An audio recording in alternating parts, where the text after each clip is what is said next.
مسلمان فلسطین سے محبت کیوں کرتے ہیں؟ ہم فلسطین سے اس لیے محبت کرتے ہیں کہ یہ فلسطین انبیاء علیہ السلام کا مسکن اور سرزمین رہی ہے۔ اللہ تبارک و تعالیٰ نے حضرت لوط علیہ السلام کو اس عذاب سے نجات دی جو ان کی قوم پر اسی جگہ پر نازل ہوا تھا۔ حضرت ابراہیم علیہ السلام نے فلسطین کی طرف ہجرت فرمائی تھی۔ حضرت داؤد علیہ السلام نے اسی سرزمین پر سکونیت رکھی اور یہیں پر ایک محراب بھی تعمیر فرمایا تھا۔ حضرت سلیمان علیہ السلام نے اسی ملک میں بیٹھ کر ساری دنیا پر حکومت فرمائی تھی۔ چونٹیوں کا وہ مشہور قصہ جو قرآن پاک کی سورۃ النمل میں درج ہے، جس میں ایک چونٹی نے اپنی باقی ساتھیوں سے کہا تھا، اے چونٹیوں، اپنے اپنے بلوں میں گھس جاؤ ورنہ حضرت سلیمان علیہ السلام کے گھوڑے تمہیں کچل نہ ڈالیں۔ یہیں اسی ملک میں واقع اکسان شہر کی ایک وادی میں پیش آیا تھا، جس کا نام بعد میں وادی النمل یعنی چونٹیوں کی وادی رکھ دیا گیا تھا۔ حضرت زکریا علیہ السلام کا محراب بھی اسی شہر میں ہے۔ حضرت موسیٰ علیہ السلام نے اسی ملک کے بارے میں اپنے ساتھیوں سے کہا تھا، اس مقدس شہر میں داخل ہو جاؤ۔ انہوں نے اس شہر کو مقدس اس شہر کے شرک کے پاک ہونے اور انبیاء علیہ السلام کا مسکن ہونے کی وجہ سے کہا تھا۔ اس شہر میں کئی معجزات وقوع پذیر ہوئے، جن میں ایک کنواری بی بی حضرت مریم کے بطن سے حضرت عیسیٰ علیہ السلام کی ولادت مبارکہ بھی ہوئی تھی۔ حضرت عیسیٰ علیہ السلام کو جب ان کی قوم نے قتل کرنا چاہا تو اللہ تبارک و تعالیٰ نے انہیں اسی سرزمین سے آسمان پر اٹھا لیا تھا۔ قیامت کی علامات میں سے ایک حضرت عیسیٰ علیہ السلام کا زمین پر واپس تشریف اسی شہر کے مقام سفید المنار کے پاس ہوگا۔ اسی شہر کے ہی مقام باب اللد پر حضرت عیسیٰ علیہ السلام مسیح و دجال کو قتل کریں گے۔ فلسطین ہی ارض محشر ہے۔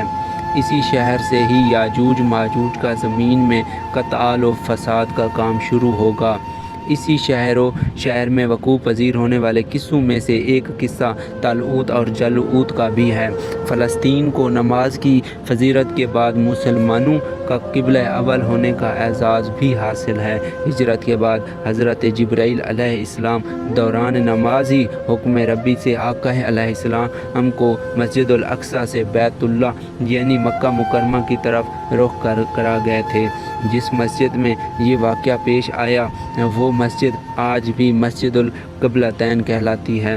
حضور اکرم صلی اللہ علیہ وآلہ وسلم معراج کی رات آسمان پر لے جانے سے پہلے مکہ مکرمہ سے یہاں بیت المقدس یعنی فلسطین لائے گئے تھے۔ سرکار دو عالم صلی اللہ علیہ وآلہ وسلم کی اقتداس میں انبیاء علیہ السلام نے یہاں نماز ادا فرمائی۔ اسی طرح فلسطین ایک بار پھر سارے انبیاء کا مسکن بن گیا۔ سیدنا ابو ذر کہتے ہیں کہ میں نے آپ صلی اللہ علیہ وآلہ وسلم سے عرض کیا کہ زمین پر سب سے پہلی مسجد کون سی بنائی گئی تھی؟ تو آپ صلی اللہ علیہ وآلہ وسلم نے یہ فرمایا مسجد الحرام یعنی قبلہ۔ اب میں نے عرض کیا پھر کون سی مسجد بنائی گئی تھی؟ آپ نے فرمایا مسجد الاقصیٰ یعنی بیت المقدس۔ میں نے پھر عرض کیا کہ ان دونوں کے درمیان کتنا فاصلہ تھا؟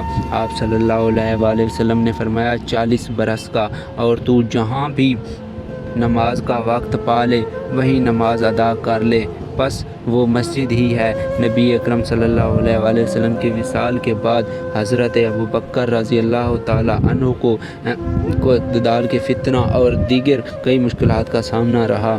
ان کے لیے عسکری اور افرادی قوت کی اشد ضرورت کے باوجود ارض شام یعنی فلسطین کی طرف آپ صلی اللہ علیہ وآلہ وسلم کا تیار کردہ لشکر بھیجنا بھی اسی ایک ناقابل فراموش حقیقت کا حصہ ہے۔ جبکہ اسلام کے سنہری دور فاروقی میں دنیا بھر کی فتوحات کو چھوڑ کر مخصوص فلسطین کی فتح کے لیے خود حضرت سیدنا عمر رضی اللہ تعالیٰ عنہ کا چل کر جانا اور وہاں جا کر نماز ادا کرنا اس شہر کی عظمت کو اجاگر کرتا ہے۔ دوسری بار معراج کی رات بروز جمعہ 27 رجب 583 ہجری کو صلاح الدین ایوبی کے ہاتھوں اس شہر کا دوبارہ فتح ہو جانا بھی ایک نشانی ہے۔ قدس